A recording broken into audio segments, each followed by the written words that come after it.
E o Super Domingo vai investigar a partir de agora uma organização que desperta muita curiosidade e desconfiança nas pessoas: a maçonaria. Pela primeira vez, templos e lojas maçônicas da América do Sul abrem suas portas às equipes de TV. Vamos conhecer de perto os rituais secretos e saber quem são os maçons famosos do nosso continente. Descubra agora no Super Domingo Nat Geo.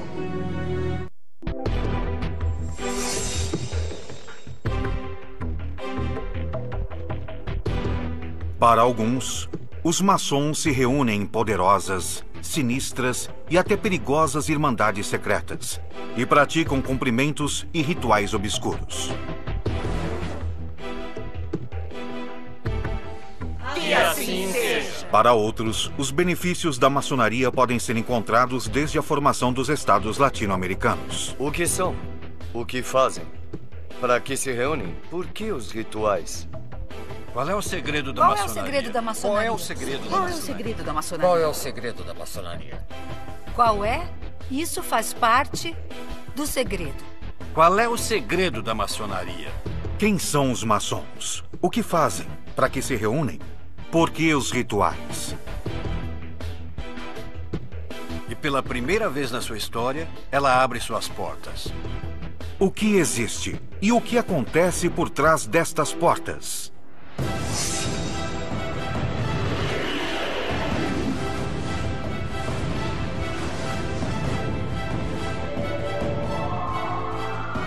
Maçonaria, rituais secretos.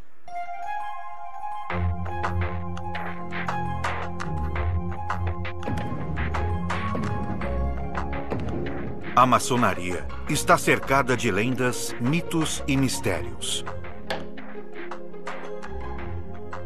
Quais são os segredos que ela oculta?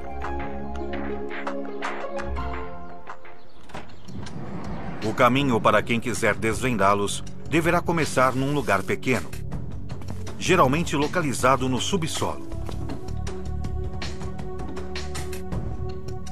Assim começa a iniciação de um maçom. Com os olhos vendados, o futuro iniciado é conduzido a uma sala isolada, úmida e escura, onde poucos têm acesso. Essa é a Câmara das Reflexões. E é a porta de entrada aos mistérios da maçonaria.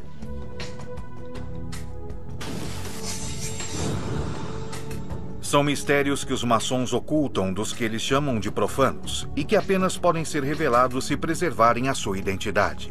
Quem pretende ser iniciado deve passar a noite ali, apenas com uma vela, sal e água, e refletir sobre sua própria morte, sua finitude e sobre a infinitude do universo. Cada elemento presente na câmara ou gabinete de reflexão busca conscientizar o futuro iniciado da mudança que ele deverá realizar em sua vida, se deseja se tornar um maçom. A vela significa a luz interior que procura. Todos os elementos presentes possuem um significado alquímico, que simbolizam o autoconhecimento e o poder da transformação. O copo com água, o pão, o sal, o mercúrio e o enxofre. Nesta pequena sala também está presente a caveira, símbolo da morte. O homem profano deve morrer para renascer como maçom. E ele deve se perguntar: o que deixa? Qual é o seu testamento se hoje fosse seu último dia de vida? Com esse tipo de experiência, o que eles pretendem é que o maçom abra sua mente e perceba sua pequenez, mas também toda a sua perfeição. Isso é o que define a iniciação. Você está em um estado e passa a outro, de uma maneira importante. Parece que não, mas isso te transforma. E um dia você percebe que não é mais o mesmo que quando chegou aqui. Num lugar como este, há mais de 40 anos, Manuel Jiménez Guzmán começou a sua vida de maçom e hoje ocupa o mais alto cargo dentro da maçonaria mexicana. Ele lembra do ritual como uma prova pessoal. Reconhecer a mim mesmo e pôr à prova a minha capacidade, o meu valor pessoal, a minha integridade e a minha capacidade de resolver o que a maçonaria manifesta na iniciação. Um ritual de iniciação que o grande mestre da maçonaria argentina, Jorge Clavero, também viveu. A pessoa senta numa sala e pedem que escreva o que ela sente, e então a pessoa escreve o que está sentindo, o porquê do ingresso e o que espera da instituição que vai te acolher, etc. O ingresso na maçonaria é voluntário. O candidato deve ser apresentado por um maçom e ser entrevistado. E depois que a sua admissão é aprovada pelos demais irmãos, o candidato deve estar disposto a transformar a sua forma de viver e de enxergar o mundo.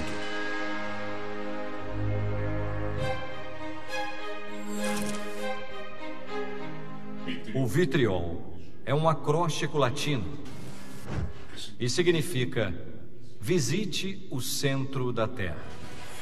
Retificando-te, encontrarás a pedra oculta.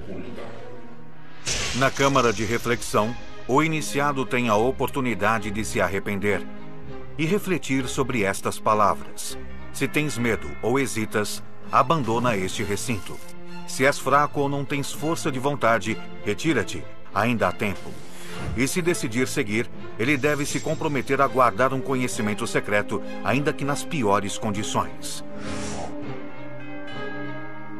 Esses mistérios são transmitidos através de rituais. Rituais que permaneceram por séculos nas sombras, ocultos em templos, escondidos do olhar do resto do mundo. Como este local, situado no coração de Buenos Aires, onde hoje é a Casa de Cultura do governo da cidade e onde antes funcionou a redação de um jornal. Ali podem ser encontrados uma série de símbolos maçônicos e uma sala misteriosa.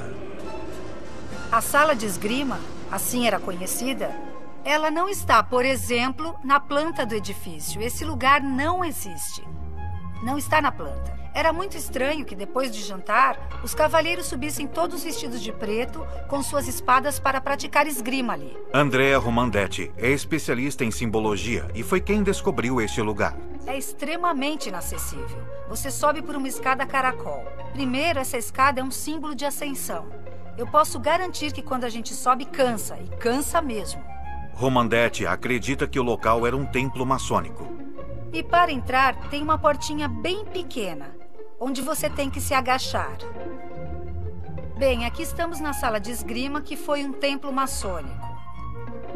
Originalmente foi pintada de azul. As lojas eram pintadas de azul ou de vermelho. Ela era totalmente silenciosa. Não tinha luz, nem banheiros. O que levava os maçons a se esconder tanto? Que segredos escondiam? Estes são os mistérios que são revelados ao iniciado. Saindo da câmara de reflexão, começa a próxima etapa da iniciação. Sempre de olhos vendados, o iniciado chega pela primeira vez ao templo. Quando tiramos a venda, estamos ali, onde vemos a magnificência do templo e vemos os irmãos que nos recebem na loja. Mas antes de retirar a venda, durante a cerimônia, o iniciado é submetido a uma série de testes físicos e intelectuais. Alguns deles implicam em demonstrar que ali ele terá que abandonar as convicções que tinha e deixar claro que a decisão que terá que tomar não é uma decisão fácil, é um momento de muita reflexão. Para isso, na Argentina, são utilizadas estas estranhas cadeiras ou camas. Durante toda a cerimônia, o iniciado está vendado e escuta e sente as provas sem poder vê-las. Com esses exercícios físicos e mentais, é possível ver qual é a resposta da pessoa que pretende ingressar. São feitos uns testes que são definitivos para todos nós. E o melhor de tudo é enfrentá-los. Porque é o que permeia e ensina. E faz você amadurecer dentro da maçonaria no sentido que você começa do zero. E a partir da primeira iniciação, começa um caminho que pode chegar até 33 graus.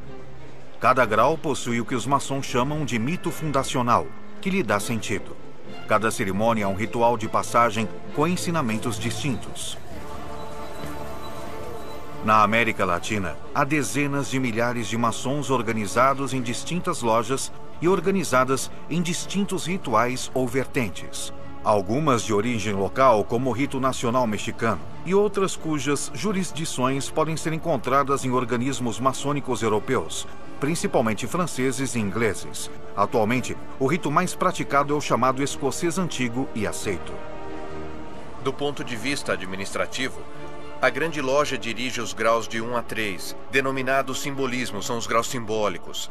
E nós do Supremo Conselho dirigimos os graus 4 ao 33, que são os chamados filosóficos ou escocistas. No processo com 33 degraus, o maçom vai incorporando gradualmente seus conhecimentos. Uma das primeiras coisas que o iniciado aprende são os sinais e cumprimentos que os maçons utilizam para se reconhecer secretamente.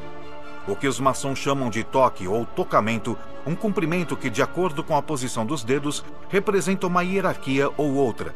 Por exemplo, o toque para o grau de aprendiz, ou seja, o primeiro grau da maçonaria, implica pressionar com o polegar direito a primeira falange do dedo indicador do outro. A maçonaria adotou este sistema para passar um pouco mais despercebido e reconhecer os outros irmãos sem que outros percebam isso. Porque quem não está dentro desse trabalho não pode entender o que acontece entre os irmãos. Duas pessoas que nunca se viram na vida e, pelo fato de descobrirem que são irmãos, nasce instantaneamente o amor entre essas pessoas. Uma língua universal. Apesar de não falarmos a língua de um país, com ela podemos nos identificar. São cumprimentos, são palavras. Esse procedimento é chamado de retejamento num determinado momento, para saber se é ou não um irmão. Há um para cada grau. E cada grau possui suas inalteráveis formas de reconhecimento. E, obviamente, apenas pode possuí-las um franco-maçom. Nós não podemos revelá-las. A maçonaria, obviamente, em seus rituais, penaliza com a morte um traidor. Hoje é mais uma questão que ficou no papel e não se traduz à realidade. Mas no passado, obviamente, essas circunstâncias eram mais fundamentais. Não saia daí! Ainda hoje no NetGeo você vai conhecer as origens da maçonaria. Nós vamos para um rápido intervalo e voltamos daqui a pouco. Até já! NetGeo. Estamos de volta com o Super Domingo. Ainda hoje você vai acompanhar uma verdadeira prova de fogo que precisa ser superada em nome da fé. Mas antes, fique com a continuação do documentário Rituais Maçônicos. Que segredos os maçons guardam? As respostas ocultas estarão dentro de seus templos? O mistério perdura nos séculos e somente é revelado aos iniciados na maçonaria. Para entrar no templo, é necessário conhecer as senhas e os sinais. Ao passar pela porta do recinto, o aprendiz se identifica desta forma. Há formas de poder ingressar por grau. E se isso não for feito adequadamente, não é possível entrar. Pela primeira vez na América Latina, um profano entra nesses templos para conhecer alguns dos ritos sagrados. Pela primeira vez na história, ela abre suas portas para mostrar para o mundo. Nestes templos, a portas fechadas, os maçons realizam o que chamam de tenidas, ou seja, reuniões privadas para a prática de rituais ou para a discussão de assuntos através de uma liturgia que os ordena. Irmão primeiro vigilante, quais são os deveres de um franco-maçom? Combater o vício e praticar a virtude. Neste local, tudo tem uma razão de ser. Como e qual direção seguir, os gestos e sinais, onde cada um se localiza, o que deve ser dito e o que não deve ser dito. Os que estão sentados nas laterais falam primeiro. Os que têm mais experiência e estão sentados à cabeceira, no oriente, como nós chamamos, são os que falam no final. E ali, através do simbolismo, que é o nosso método de trabalho, de educação maçônica, vamos abordando diferentes temas. Irmão segundo vigilante, o que a maçonaria combate? A ignorância, a superstição e a tirania. Maçons se reúnem regularmente e também celebram rituais ou tenidas especiais, tanto abertas como fechadas, para diversos assuntos. Desde celebrar iniciações até cerimônias de reconhecimento conjugal ou rituais que giram em torno à morte.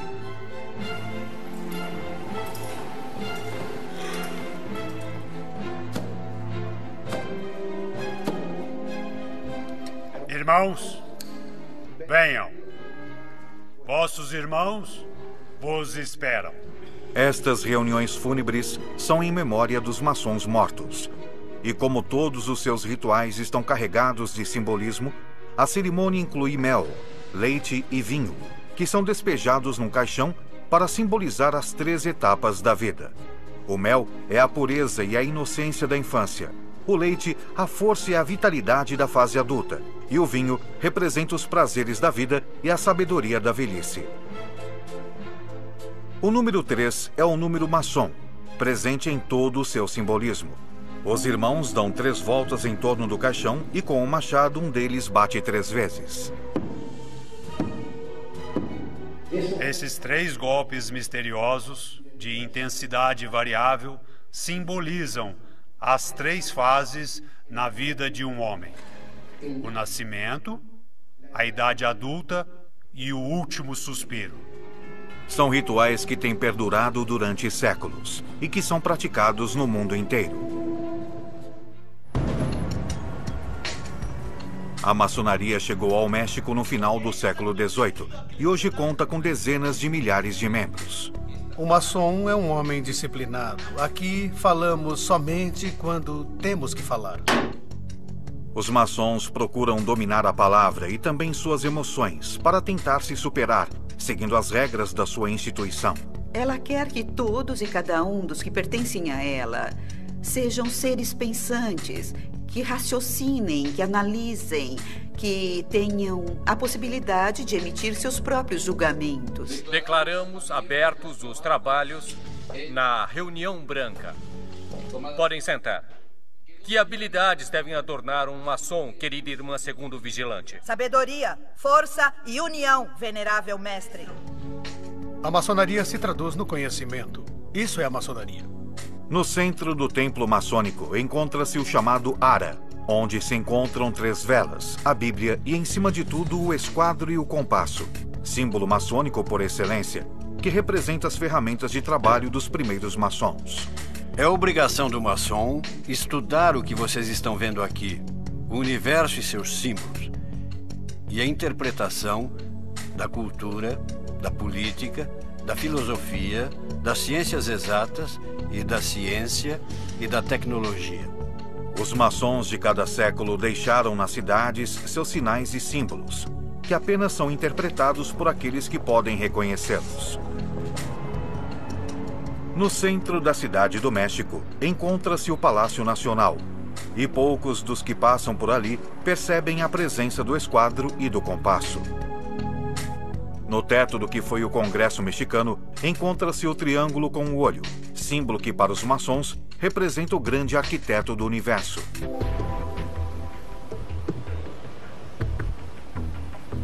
Em outros casos, não apenas vemos sinais maçônicos dispersos, mas o que poderia ser uma cidade inteira baseada em seus simbolismos. Como é o caso da cidade de La Plata, na Argentina. La Plata tem uma antiga relação com a maçonaria ao ponto de ser fundadora. Todos os fundadores e os arquitetos que a projetaram, os urbanistas que a desenvolveram e as mãos que fizeram isso possível, todos eram maçons. Para visualizar melhor a presença do esquadro, que aqui apenas aparece sombreado, aqui realmente temos o esquadro. Dobre este esquadro e vamos encontrar um compasso. O compasso tem o seu vértice numa praça. Esta é a ponta do compasso, o ângulo de um compasso, e esta é a corrente espalhada aqui. É um símbolo maçônico. E cada elo representa um dos maçons espalhados pela face da Terra. Devemos dizer que nos registros da época, em particular nos registros do Departamento de Engenheiros, que foi o órgão técnico encarregado de projetar a cidade, não aparecem, é claro, referências deste tipo de questões. Mas até que ponto a influência maçônica forjou a América Latina tal como a conhecemos hoje?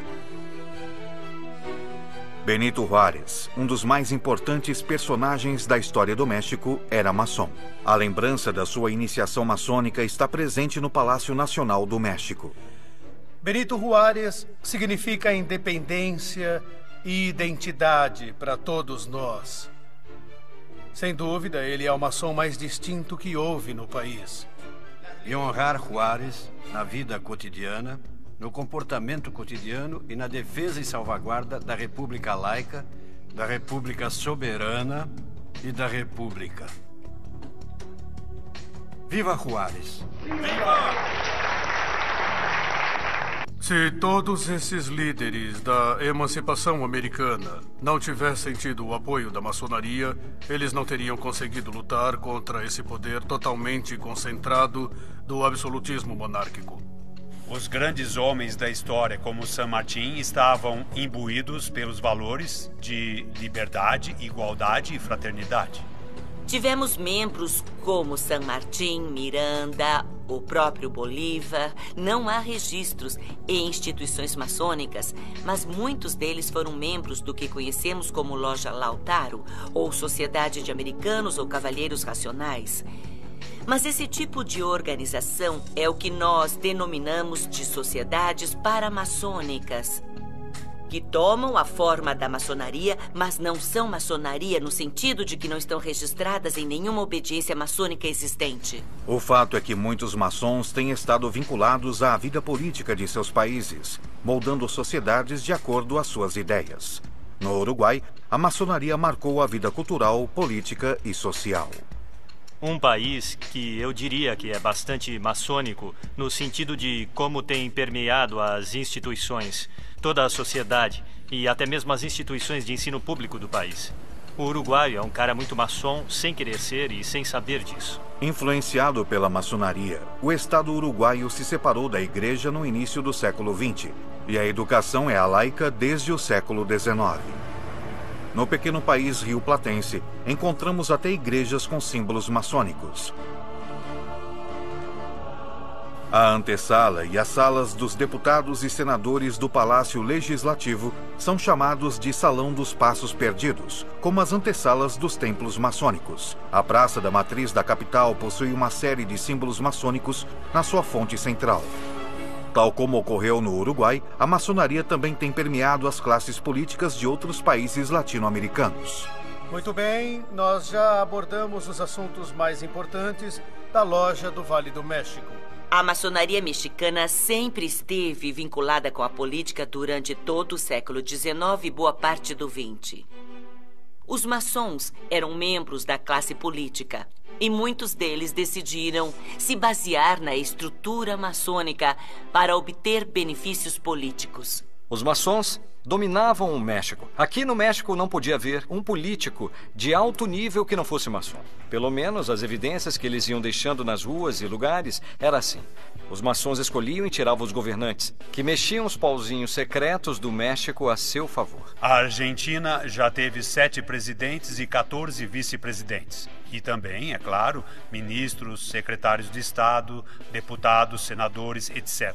Já tivemos participação decisiva em muitos processos democráticos na Argentina e estamos atuando agora.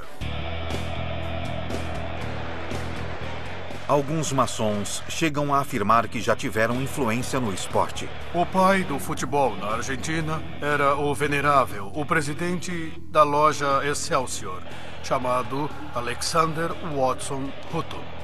Uma influência que pode ter alcançado um dos times de futebol mais famosos do mundo. O River foi criado pela loja Liberi Pensatori, que eram italianos garibaldinos. A própria camisa do River proporciona outro elemento no qual se apoiam alguns maçons para validar a sua versão.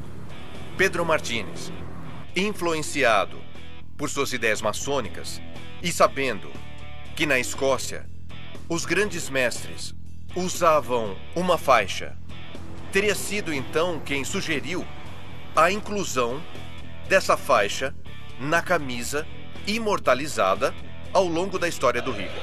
Entretanto, esta não é a história oficial do Clube Atlético River Plate da Argentina. Não houve fundador do clube que tivesse citado nunca este tema da maçonaria em nenhum de seus aspectos. Se houve, eles levaram para outra vida. Em outro âmbito, como o artístico, figuras importantes também têm sido associadas com a maçonaria. Aqui temos a ata de iniciação de Mário Moreno, o Cantinflas. De acordo com este documento, o ator e cineasta Mário Moreno foi maçom e trabalhou neste mesmo templo onde hoje maçons mexicanos se reúnem. Mário Moreno, o Cantinflas, é um ícone justamente do cinema mexicano. E algumas de suas facetas, sua linguagem, sua vestimenta, muitas vezes são tiradas da dinâmica de como os iniciados começam a fazer parte da instituição. Mas enquanto a maçonaria se orgulha de seu impacto positivo na política, na cultura e na sociedade, também há pessoas que se aproveitaram disso para seus próprios propósitos. Em meados dos anos 70 do século XX, na Itália, uma loja chamada Propaganda Due, de origem maçônica, mas expulsa pela maçonaria, foi comandada por Lício Gelli. Gelli usou o secretismo da maçonaria para construir uma rede própria de poder, que transformou a loja Propaganda Due em um dos sistemas secretos de poder mais impressionantes do século XX. E da Itália, a loja Propaganda Due chegou à América do Sul, especialmente Argentina e Uruguai, onde ditadores militares governavam naquela época e com os quais concretizaram negócios. Durante o golpe de Estado de 1976, Roberto Viola, o general Viola, que foi um dos ditadores que comandou a Argentina, assina um acordo onde Gelli se compromete a trabalhar pela ditadura em troca de negócios que a ditadura facilitaria, como a venda de armas ou interferência no sistema bancário, tanto em Buenos Aires como no Uruguai. A maçonaria nega o envolvimento nas ações de Lício Gelli e da Propaganda Due. Usaram a maçonaria, a estrutura que ela tinha, para fazer uma organização mafiosa. A maçonaria em si não teve nada a ver com isso. A maçonaria permite que seus membros tenham uma rede de contatos como a que Gelli usou para seus propósitos pessoais. A mesma que muitos deles usam para ter sucesso em suas vidas pessoais. Os maçons estão em todos os lugares, em todos os partidos, em todas as universidades, públicas e particulares, em todas as associações. Se você ouvir a música de Mozart, como a flauta mágica, é uma iniciação maçônica. Se você ler literatura, Alexandre Dumas, em Memórias de um Médico, você está lendo a iniciação maçônica. Não se trata apenas de ter uma rede de contatos e se superar como pessoa. Ao fazer parte da Irmandade, os maçons se comprometem a se ajudar entre si com sinais e palavras-chave de auxílio, que todos eles conhecem.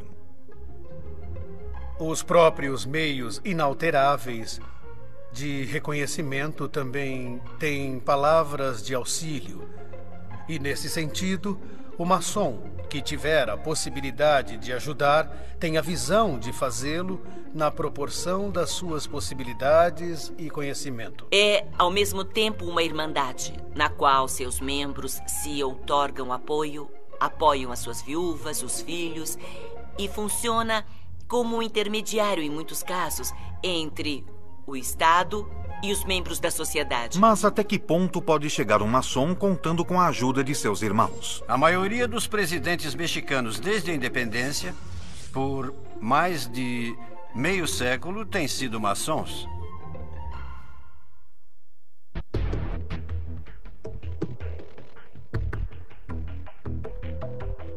A maçonaria é uma sociedade iniciática que mantém seus ritos e cerimônias em segredo, abertas apenas para aqueles que decidem pertencer à organização. Para entrar em seus templos durante os rituais privados, é necessário que tenha realizado antes um rito jamais revelado, a iniciação. Porém, quem consegue ingressar, descobre ali uma longa série de símbolos que deverá estudar em seu caminho para o grau 33.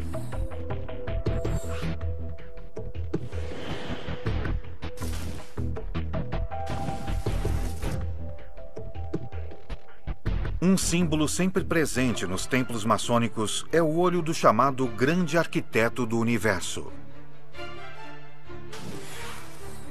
A maçonaria, dentro do livre pensamento, entende que o universo não poderia ter sido formado por um acaso ou por acidente, mas que realmente existe uma causa principal que tem um plano, um grande arquiteto. O que é o grande arquiteto do universo? É uma interpretação de cada um em particular. Qualquer que seja o seu nome. Cristo, Krishna, Buda, Maomé, ciência. E segundo os maçons, exatamente essa tolerância religiosa e a luta pela laicidade no Estado, na educação e na sociedade em geral, é o que tem levado a maçonaria a enfrentar o seu principal rival, a Igreja Católica. A Igreja Católica rejeitou a maçonaria praticamente desde suas origens. Desde 1738, é promulgada uma bula papal contra a maçonaria. Ela estava proibida não só como um crime, mas como uma heresia, como uma afronta à fé católica. Historicamente, a maçonaria e a Igreja Católica tiveram uma série de enfrentamentos e desencontros que resultou, inclusive, na excomunhão. A Igreja Católica sempre interveio para perseguir os maçons. Muitos deles foram sacrificados nas fogueiras da Santa Inquisição. O problema de falar da maçonaria é que, algumas vezes, ela faria vítimas. O problema é que, enquanto apenas dizem essas coisas, mas ninguém prova, a coisa para por aí. O importante é onde estão as provas. A maçonaria, enquanto sociedade secreta, vai contra a Igreja e os princípios do Evangelho. Essa seria uma contradição. Ser maçom e também ser católico. Entretanto, sempre houve membros do clero católico que eram maçons. Embora seja muito mais drástica a postura antimaçônica da Igreja Católica do que a postura anticlerical da maçonaria mexicana. Apesar da perseguição da Igreja, que os obrigou a permanecer escondidos durante muitos períodos da história, os maçons conseguiram manter vivos os rituais e a simbologia através dos séculos. Na entrada dos templos, vemos as duas colunas que imitam as do templo do rei Salomão. E quando o iniciado passa por elas, revive o parto por entre as pernas da mãe para representar o novo nascimento como maçom. O pé das colunas em pedra bruta é o que simboliza o aprendiz maçom. E a pedra polida, portanto, é o maçom que já domina os segredos e rituais. Diante das colunas com direção ao leste, encontra-se o lugar onde estão as autoridades da loja. O lugar é chamado de o Oriente.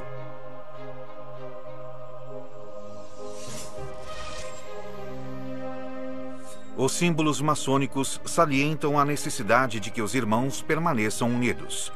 É assim como os maçons chamam uns aos outros, irmãos. E a corrente que sempre está presente nos templos e também em muitos túmulos de maçons simboliza o dever que os irmãos têm de ficar juntos. E a união entre os maçons é lembrada em alguns de seus rituais.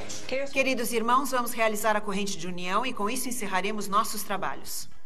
Grão-mestre, por que nossa corrente está quebrada? Está quebrada por nossos vícios e imperfeições. E o que devemos fazer?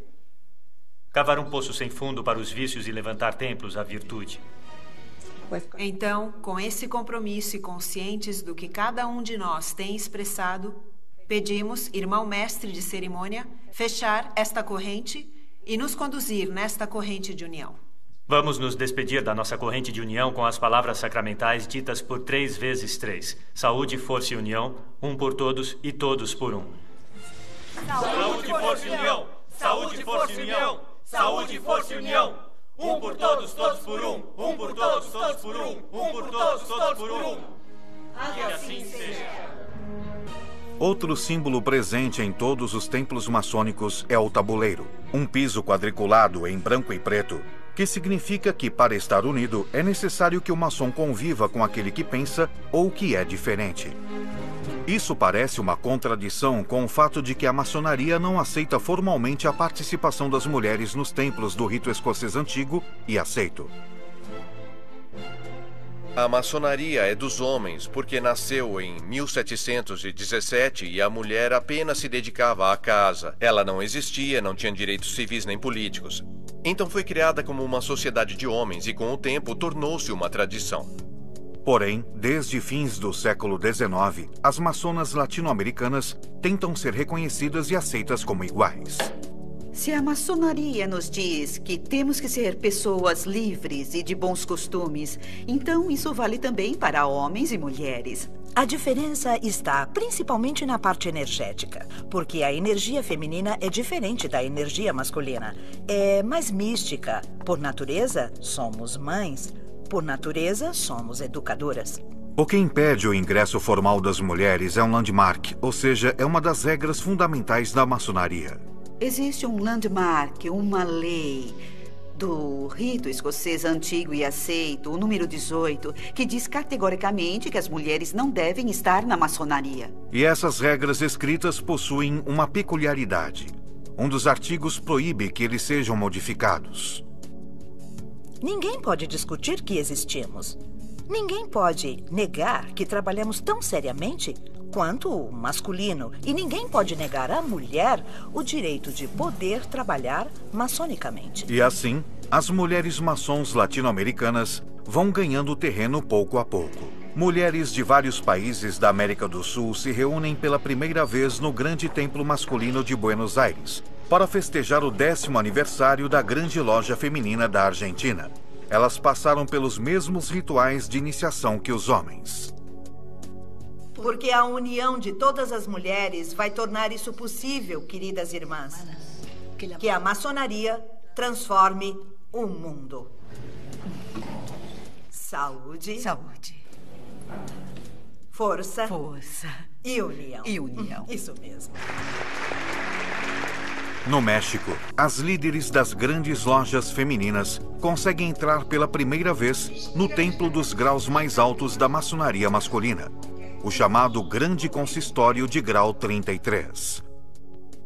Embora, ao contrário dos homens, não tenham permissão para trajar ali suas vestimentas maçônicas, elas foram pela primeira vez chamadas de irmãs pelo grande comendador. Estas palavras primeiro começam com a minha gratidão às irmãs e aos irmãos no dia de hoje. Foi a primeira vez e acho que isso é importante para eles e para nós, não? Porque parece que não, mas vai haver um futuro onde nós vamos poder nos unir todos juntos. Em termos gerais, o papel da mulher tem sido sempre relegado na maçonaria. E a maçonaria que permite o acesso de mulheres perde o reconhecimento internacional. Portanto, muitos maçons, embora quisessem aceitar mulheres, preferem evitar os conflitos com as organizações maçônicas internacionais e não incluem as mulheres em seus grupos. Tanto mulheres como homens compartilham a necessidade de manter certos aspectos dos rituais maçônicos em absoluto sigilo. Então eu nunca vou poder abrir as portas do meu templo para que assistam a uma reunião ou uma iniciação ou a uma cerimônia, porque isso é parte da maçonaria, é o segredo maçônico. Por que o segredo? O que leva os maçons a mantê-lo?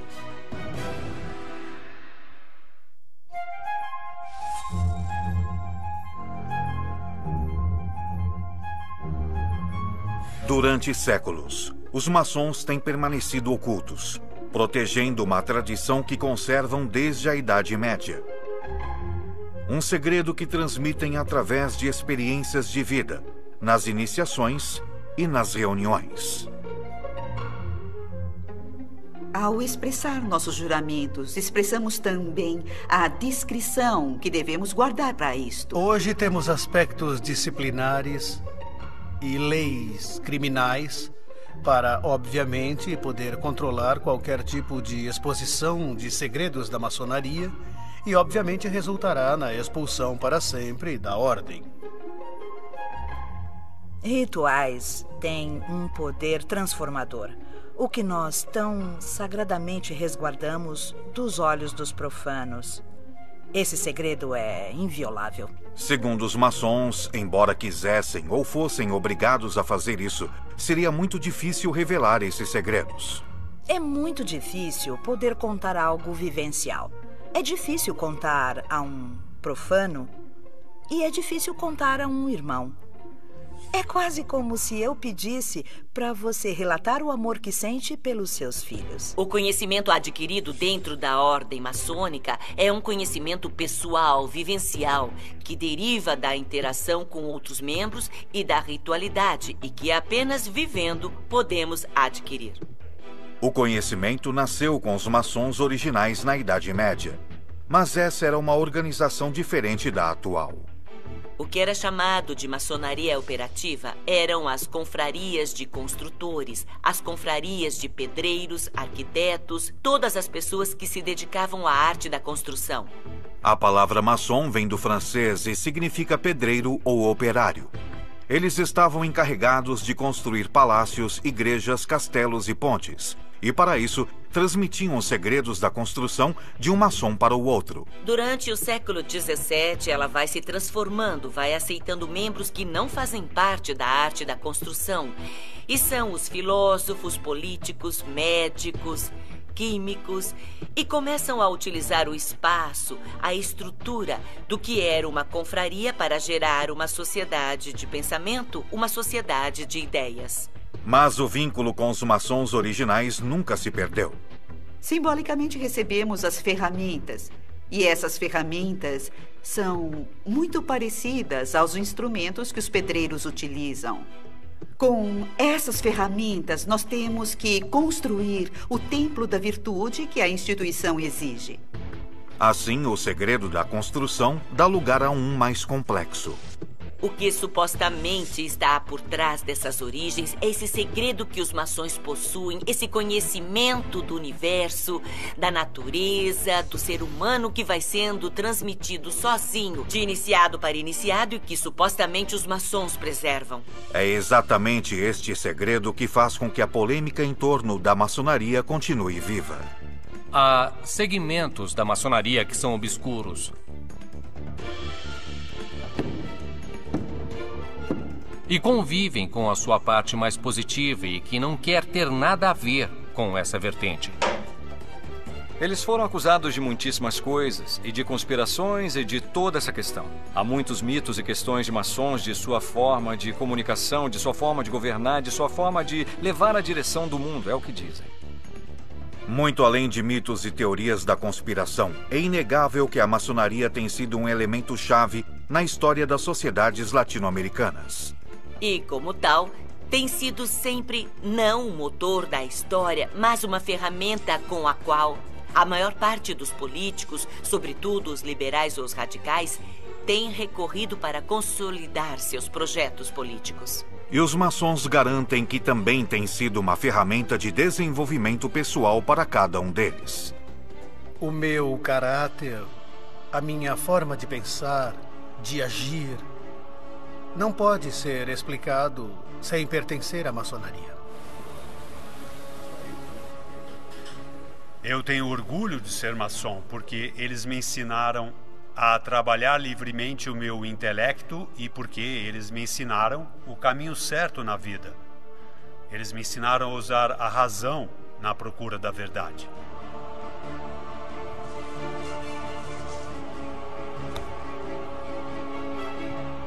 A grande vantagem de ser maçom é ir se preparando paulatinamente, gradualmente, num caminho de sabedoria, de cultura e de filantropia. Que assim seja, comandante-chefe. Seus críticos ainda apontam falhas. Eles falam apenas uma parte. Falam de ritos de iniciação. Falam que qualquer pessoa pode ser maçom, inclusive bispos e sacerdotes. Mas, no fundo, a pergunta sempre fica: o que são? O que fazem? Para que se reúnem? Por que os rituais?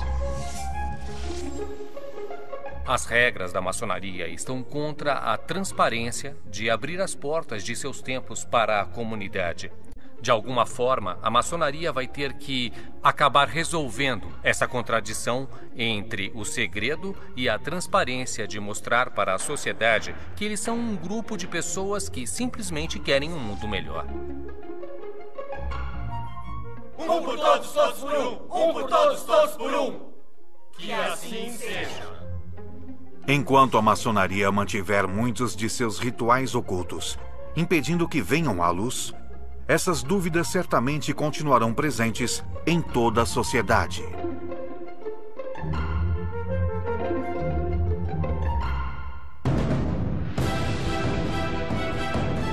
Versão Marshmallow São Paulo.